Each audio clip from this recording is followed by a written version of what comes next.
우리가 2026년 새해부터 행복한 성도의 신앙생활에 대해서 함께 말씀을 나누고 있습니다. 행복한 성도의 신앙생활, 그 첫 번째로 우리가 함께 나누었던 말씀은 모이기를 힘쓰는 교회가 됩시다. 모이기를 힘쓰는 성도가 됩시다 했습니다. 여러분, 이 말씀 듣고 여러분의 신앙생활, 예배생활에 아주 조금이라도 변화가 있습니까? 아니면 여전히 아무런 변화가 없습니까? 정말로 모이기를 힘쓰고 있습니까? 아니면 그냥 또 그런 26년을 보내고 있습니까? 두 번째로 우리가 행복한 신앙생활 하는 성도가 됩시다 해서 말씀을 나눴던 제목이 말씀을 따라가는 성도가 됩시다 그랬습니다. 말씀을 따라가는 성도가 됩시다. 여러분, 지난 한 주간 여러분 삶 가운데서 말씀을 따라가려는 변화들이 좀 있었습니까? 혹시 말씀을 좀 읽어보셨습니까? 아니면 말씀을 좀 묵상하고 되새기고 읊조리는 그런 열심이 좀 살아났습니까? 그 말씀대로 되리라고 선포하고 기도하셨습니까? 하루하루가 말씀대로 순종함으로 은혜를 누리고 받고 정말 행복하고 거룩한 삶을 사셨습니까? 아니면 좀 여전히 그냥 그저 그런 삶을 살고 있습니까? 오늘은 행복한 성도의 신앙생활 세 번째 말씀을 같이 나누려고 합니다. 주보에 나와 있는 대로 예수님의 기도를 배우고 예수님처럼 기도하는 성도가 되는 것입니다. 여러분, 한번 따라합시다. 예수님처럼 기도하는 성도가 됩시다. 여러분 새해를 맞이해서 어떤 분들이 이렇게 결단하면서 쓰신 거 보니까 난 기도를 좀 열심히 해야 되겠다. 기도 시간 좀 따로 세워서 기도해야 되겠다. 그래요, 여러분. 새해에 여러분 모두에게 기도에 대한 새로운 도전이 있기를 바랍니다. 그래서 기도하기 위해서 하루 중에 어떤 시간이라도 좀 투자해 볼 수 있기를 바라요. 여러분, 성도가 예수님을 믿고 산다면서 하나님과 교통하고 예수님과 소통하는 그 기도의 시간, 그것을 위해서 결단하고 행동하는 이 열심이 없다면 과연 우리가 예수님을 믿는 사람인가라고 물음표를 던져봐야 하는 겁니다. 아직도 여전히 기도를 망설이고 기도에 게으르고 기도에 막연해 있다고 하면 오늘 저와 함께 나누는 이 말씀을 통해서 저와 여러분이 기도에 조금이라도 도전받게 되시기를 간절히 바랍니다. 자, 첫 번째. 예수님처럼 기도하려면 먼저 예수님이 어떻게 기도하셨는지를 알아야 되겠죠. 배워야 되겠죠. 여러분, 39절 말씀을 보니까 우리 예수님께서 한 가지 습관이 있으셨는데 어떤 습관입니까? 기도하는 습관입니다. 본문에는 습관을 따라 감람산에 가셨다라고 표현하고 있는데 이 표현은 예수님께서 등산을 즐겨 하셨다든지 아니면 산책하는 습관이 있으셨다, 이런 표현이 아니죠. 우리 예수님께서 감람산 겟세마네 동산에 가셨던 이유는 예수님께서 예루살렘에 머무시는 동안에 하나님과 소통하고 교통하기 위한 기도의 장소로 이 감람산의 겟세마네 동산을 정해 놓으셨다는 거예요. 그래서 어느 때든지 기도하시기를 원하시는 그 시간에 그 장소에 가셔서 기도하셨다는 것이죠. 중요한 것은 예수님께서 예루살렘에 계실 때이든지 아니면 갈릴리의 어느 지역에 계실 때이든지 아니면 심지어 사마리아 땅에 계실 때이든지 어느 곳 어느 지역에서든지 예수님은 자신의 기도의 습관을 따라서 기도하셨다. 기도하시던 시간과 장소가 있으셨다는 것입니다. 여러분, 우리가 복음서를 읽어보면 우리 예수님께서 기도하셨던 장면들을 찾아볼 수 있습니다. 그 중에 마가복음 1장 35절, 여러분 화면을 보시고 마가복음 1장 35절의 말씀을 함께 읽어보십시다. 새벽 아직도 밝기 전에 예수께서 일어나 나가 한적한 곳으로 가서 거기서 기도하시더니. 아멘. 예수님께서 하루를 시작하시기 전에 가장 먼저 하셨던 일이 하나님 아버지와의 영적인 소통의 시간을 가지셨다는 것입니다. 그것은 단순히 예수님이 복음을 전하시던 공생의 3년의 시간 동안만 그렇게 했다는 것이 아닙니다.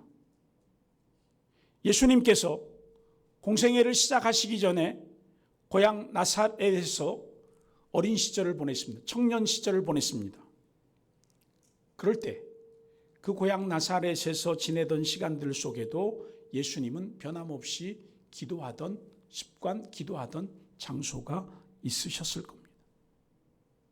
그러니까 예수님을 믿고 따르는 성도의 모습에서도 하루 중 가장 먼저 해야 할 우선순위는 바로 하나님 아버지와의 소통, 하나님 아버지와의 교통, 기도하는 시간입니다. 마가복음 6장 46절 말씀을 보니까요, 여러분 화면에 한번 같이 읽어보십시다. 마가복음 6장 46절 시작. 무리를 작별하신 후에 기도하러 산으로 가시니라. 아멘. 여러분, 이 말씀은 벳세다 광야에서 예수님께서 사람들에게 복음을 전하시다가 이제 해가 저물어 가는데 이 사람들이 하루 종일 말씀을 듣다가 배가 고파서 너무 힘든 겁니다.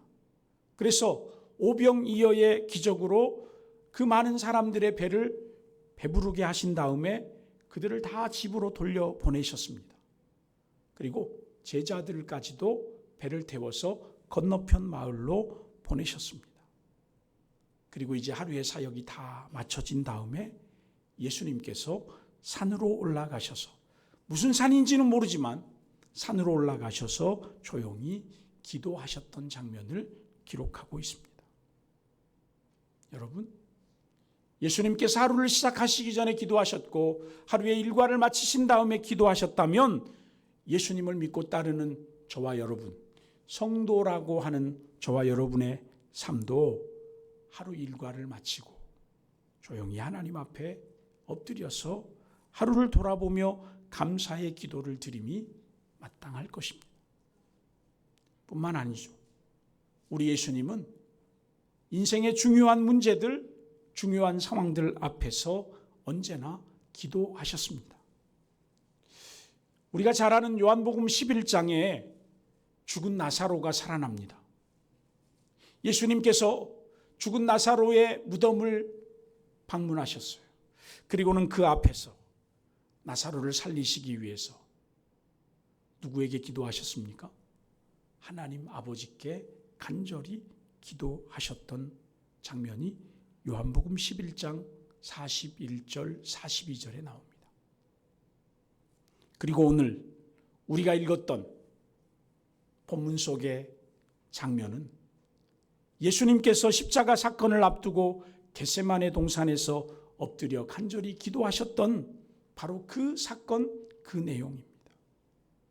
어쩌면 예수님의 일생 가운데 가장 중요한 결정을 해야 하는 그 시간, 그 상황 속에서 우리 예수님이 택하신 방법은 바로 하나님 아버지께 기도하는 것이었습니다.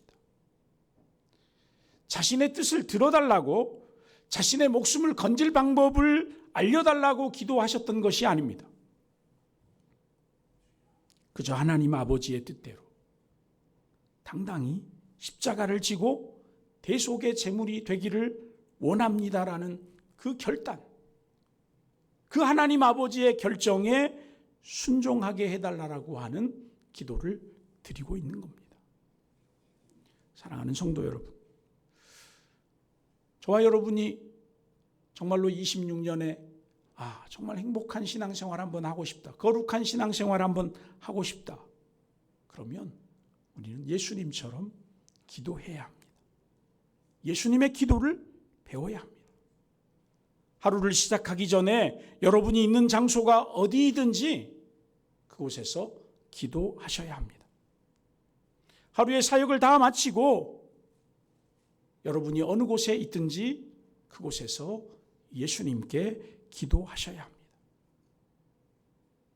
인생의 가장 중요한 문제들 앞에서 간절히 기도하셨던 예수님처럼 저와 여러분이 습관을 따라서 우리도 예수님처럼 기도하면서 인생에서 만나는 여러 가지 문제들, 진정으로 하나님께 기도해야 할 그 문제들을 가지고 하나님의 뜻을 구하고 하나님의 길을 구하고 하나님의 방법을 구하는 이 기도가 저와 여러분에게 습관처럼 되어질 수 있기를 예수님 이름으로 축원합니다. 두 번째로, 마귀 사탄의 유혹에 빠지지 않고 시험에 들지 않으려면 어떻게 해야 합니까? 예수님처럼 기도해야 합니다. 오늘 기도하러 감람산 겟세마네 동산에 올라가신 예수님을 따라서 제자들도 함께 올라갔습니다. 오늘 여러분 누구를 따라서 함께 교회에 오셨습니까? 그래요. 예배드리러 가는 남편을 따라서 함께 왔을 수도 있고, 할머니를 따라서 함께 왔을 수도 있고, 부모님을 따라서 함께 왔을 수도 있겠죠.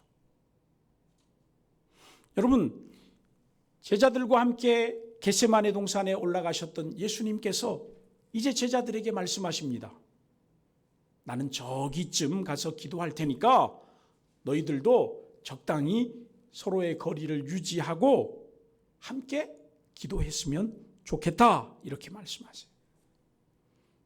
특별히 오늘은 예수님께서 기도 제목까지 말씀해 주십니다. 가르쳐 주십니다. 특별히 마귀 사탄의 유혹, 세상의 유혹에 빠지지 않게 해주시라고 기도해라. 여러분, 예수님께서 제자들에게 친히 기도 제목까지 일러주시면서 함께 기도하자고, 기도해라. 나는 저기만큼 가서, 돌 던진 만큼 가서 기도하겠다. 기도를 시작하셨어요. 지금 예수님께서 당신 앞에 닥쳐온 십자가의 고통을 넘어서 죽음에 이르는 이 거룩한 사명에 순종해야 할 시간이 다가왔음을 아셨기에, 우리 예수님도 우리와 똑같은 육신을 가진 분이셨기에 그 십자가의 처형이 이루어지는 과정이 얼마나 고통스러운지, 어떤 고난과 어떤 조롱을 받아야 하는지를 너무나 잘 알고 계셨기 때문에, 그리고 그 고통과 그 조롱이 너무나 두려우셨기 때문에, 감히 상상하기도 싫을 정도로 무서웠던 것이기 때문에 이 십자가를 포기하고 싶은 인간적인 유혹이 있지 않겠습니까? 갈등이 있었지 않겠습니까? 마치 예수님께서 공생의 사역을 시작하시기 전에 40일 동안 광야에서 금식하셨을 때 예수님을 찾아온 손님이 한 분이 있었습니다. 누굽니까? 마귀, 사탄. 여러분, 그 마귀 사탄이 와서 예수님에게, 예수님 배고프시죠? 돌로 떡을 만들어 드세요. 예수님, 저에게 한번 엎드려 보세요. 절해 보세요. 그러면 제가 예수님께 모든 것을 드리겠습니다. 예수님, 저 성전 꼭대기에서 뛰어내려 보세요. 예수님이 왕이시잖아요. 그럼 천사들이 와서 도와줄 거 아닙니까? 구해줄 거 아닙니까? 여러분, 예수님께서 당하셨던 그 시험, 그 유혹, 그때처럼 지금 겟세마네 동산에서 이 십자가를 질 수 있는 용기를 달라고 하는 그 처절한 순간에 누가 찾아왔겠어요? 손님이 찾아오시는 거죠. 마귀 사탄이 찾아왔겠잖아요. 예수님, 저것들을 위해서 죽을 필요가 뭐가 있습니까? 있어요. 어차피 저것들은 예수 믿어도 안 변화돼요. 그냥 자기 멋대로 살게 내버려 두세요. 십자가를 포기하라는 마귀 사탄의 유혹, 시험이 있었지 않겠습니까? 그럼에도 불구하고 우리 예수님께서는 오히려 하나님 아버지께 그 십자가를 당당히 맞이할 담대한 용기를 주시라고. 이것이 정말 아버지의 뜻이라면 제가 당당히 순종할 마음을 주시라고. 그렇게 결단하고 그렇게 나아갈 용기가 필요했기 때문에 그 어느 때보다도 더 간절히 기도하셨던 것이죠. 뿐만 아닙니다. 우리 예수님은 자신에게도 닥쳐온 이 유혹과 시험이 예수님 다음으로 누구에게 닥쳐올 것을 아셨어요? 제자들에게도 닥쳐올 줄 아셨어요. 여러분, 제자들에게도 닥쳐왔던 그 시험이 저와 여러분에게도 닥쳐올 줄 아시기 때문에 우리 예수님께서 뭐라고 부탁하십니까? 너희도 장차 닥쳐올 유혹에 빠지지 않도록, 시험에 들지 않도록 하나님 아버지께 은혜를 구하는 기도를 드려라.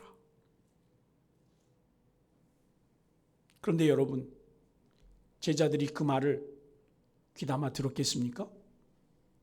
예? 그래, 우리도 예수님처럼 기도해야지.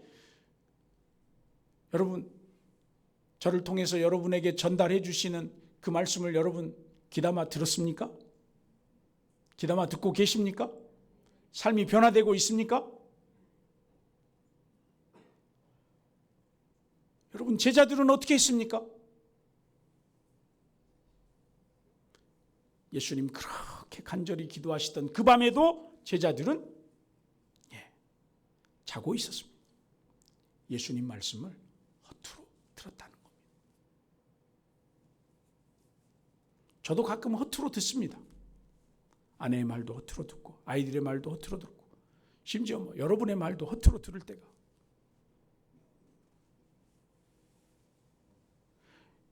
예수님을 잡으러 군병들이 쳐들어왔습니다. 제자들이 어떻게 했습니까? 예수님을 버리고 다 주랭랑 쳤잖아요. 예수님 수제자였던 베드로는 어떻게 했습니까? 그 자리에서 예수님을, 그 여종이 당신 예수님 제자 아닙니까? 모른다고. 몇 번? 이건 해본 사람만 압니다. 몇 번? 3번. 3번 부인. 그러니까 그 시험 앞에서, 그 유혹 앞에서 그냥 무너져 버리는 거죠. 기도하는 사람이든 기도 안 하는 사람이든 마귀 사단의 유혹, 시험은 다 동일하게 닥쳐옵니다. 기억하세요. 내가 기도했다고 시험이 안 오는 게 아니에요.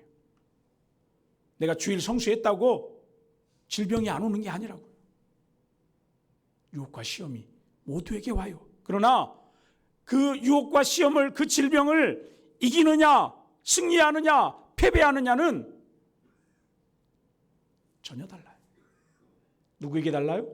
기도하는 사람에겐 달라요. 우리가 살아가는 세상 속에 오늘도 내일도 우리를 삼키려는 대적마귀가 우는 사자와 같이 우리에게 덤벼듭니다. 이길 힘이 어디 있어요? 기도밖에 없는 거예요. 사랑하는 성도 여러분, 오늘 예수님께서 여기 이곳에 오셨다면 세 번째 주일을 맞이하는 저와 여러분에게 예수님께서 해주고 싶은 말이 뭘까요? 무슨 말씀 듣고 싶으세요, 여러분? 그래, 올해도 너 인생이 대박나게 해주마. 복권이 당첨되게 해주마. 네 질병이 낫게 해주마. 이런 말 들으면 여러분은 할렐루야 이러시겠지만 예수님께서 사랑하는 누구누구야, 사랑하는 누구 집사야, 사랑하는 누구 권사야, 세상 유혹에 빠지지 않도록 뭐 해라?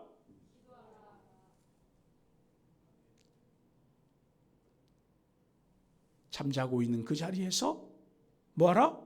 일어나 기도해라. 깨어 기도해라. 이 예수님의 음성이 진짜 청천벽력과 같이 들려지시기를 축원합니다.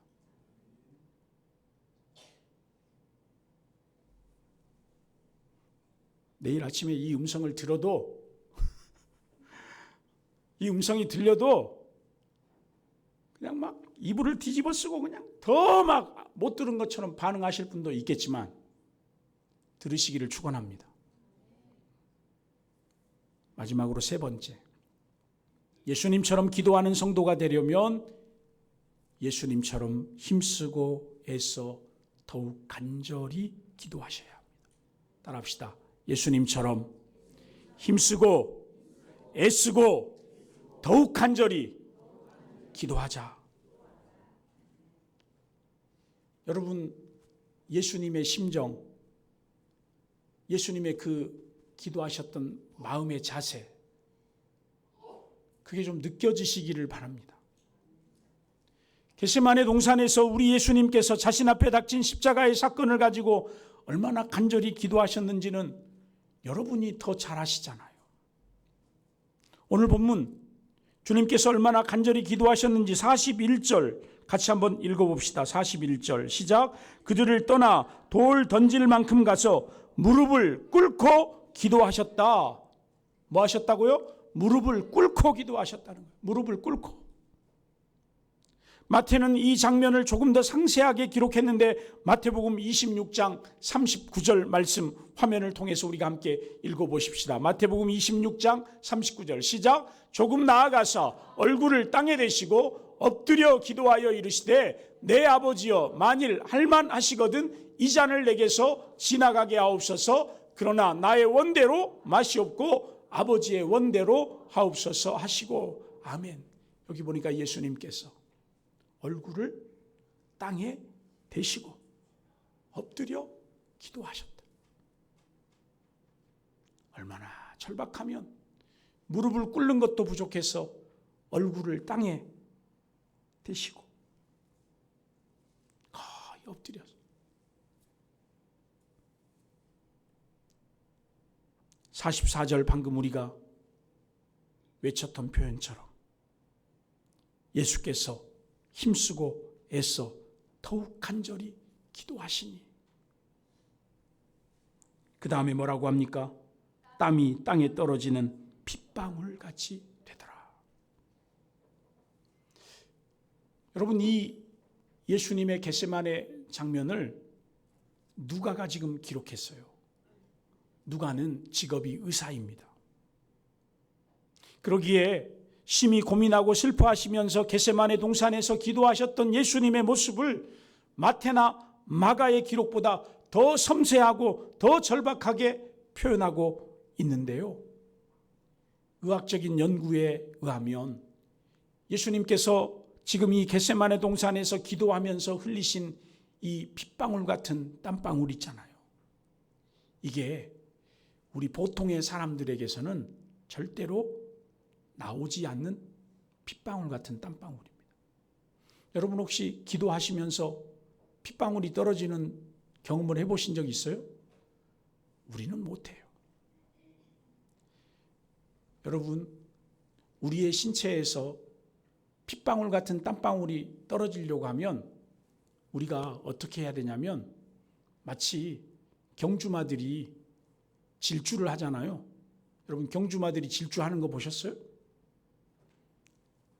그 기수의 채찍을 맞으면서 말들이 막 달립니다. 1등하기 위해서 사력을 다해서 달릴 때 자신이 가지고 있는 온 몸의 힘을 전력으로 쏟아내거든요.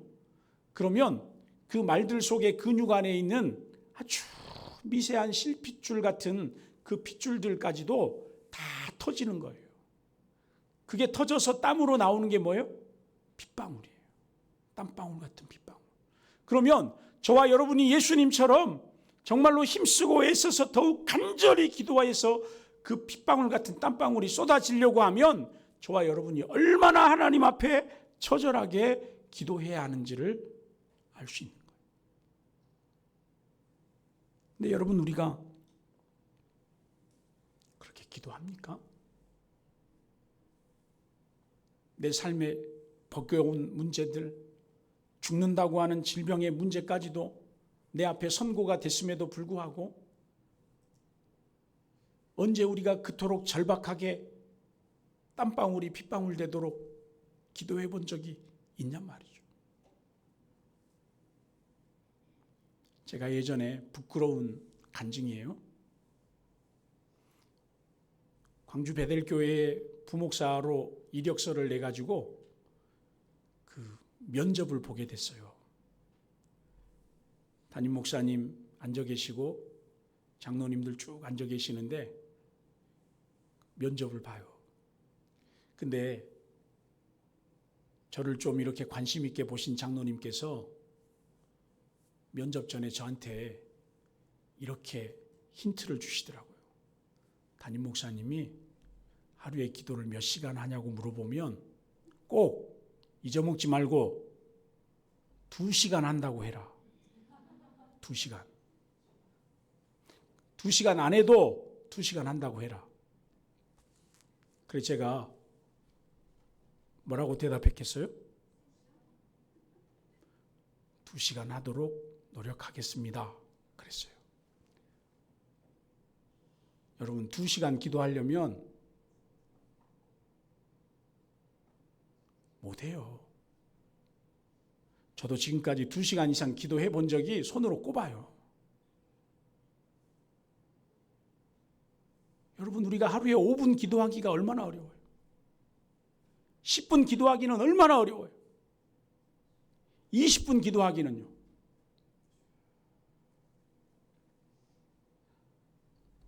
어려워요. 근데 여러분, 땀방울이 핏방울 되도록 그렇게 간절히 힘쓰고 애쓰고 그래요. 그날부터 그 면접에 제가 2시간 이상 기도하도록 노력하겠습니다 라고 했던 그날부터 제 마음속에 늘 기도에 대한 부담은 뭐냐? 2시간 이상 기도해야 된다는 거예요. 근데 2시간 이상 기도 안 하고도 지금 이렇게 버티고 사는 거예요. 참 고집스럽죠.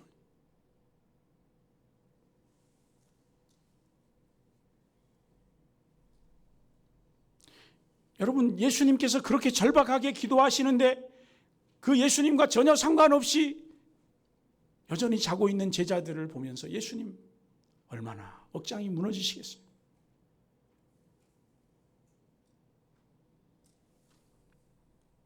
나와 함께 깨어 있으라.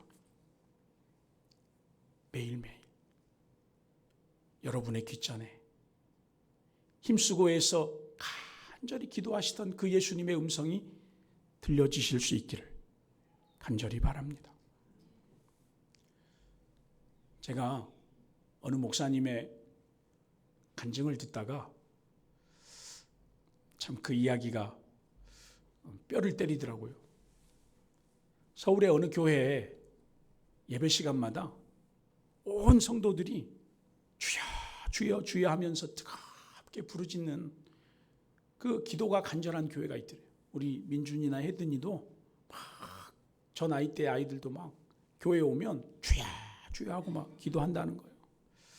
그래서 소문을 듣고 그 교회를 방문했던 어느 목사님이 새벽 기도 시간에 참석을 한 거예요. 그리고 새벽 기도 끝나고 나서 그 담임 목사님에게 물어봤다는 거예요.